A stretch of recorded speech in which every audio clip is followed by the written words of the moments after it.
এমন এক যুদ্ধ যেখানে শুধু গুলিই চলে না, মনের ভেতরেও চলে এক অদৃশ্য লড়াই। আর সেই লড়াইয়ে ইসরায়েলি সেনারা হারিয়ে ফেলছে তাদের মন। এর ফলে মাত্র 2 সপ্তাহের মধ্যে আত্মহত্যা করেছে 4 জন ইসরায়েলি সেনা। কেউ ছিল বাধ্যতামূলক দায়িত্বে, আবার কেউ সদ্য গাজা যুদ্ধ শেষ করে ফিরেছিলেন রিজার্ভ ক্যাম্পে।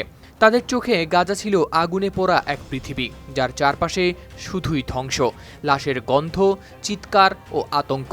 ফলে হয়তো যুদ্ধ থেকে ফিরে আসার পরেও শান্তি খুঁজে পায়নি তাদের মন। গেল বুধবার ইসরায়েলের স্থানীয় সংবাদ মাধ্যম হারেজ পত্রিকার এক প্রতিবেদনে প্রকাশ পেয়েছে এমনই এক তথ্য।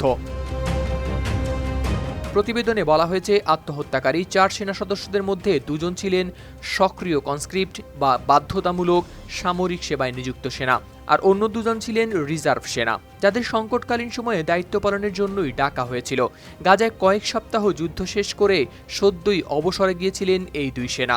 যুদ্ধ শুরু হওয়ার পর থেকে গাজায় নিহত হয়েছেন 58,000-এরও বেশি ফিলিস্তিনি, যেখানে শুধু শিশুই মারা গেছে অন্তত 17,000। আর প্রায় 2 বছরের এই যুদ্ধে ইসরায়েলি সেনাদের মধ্যেও বেড়েছে আত্মহত্যার হার।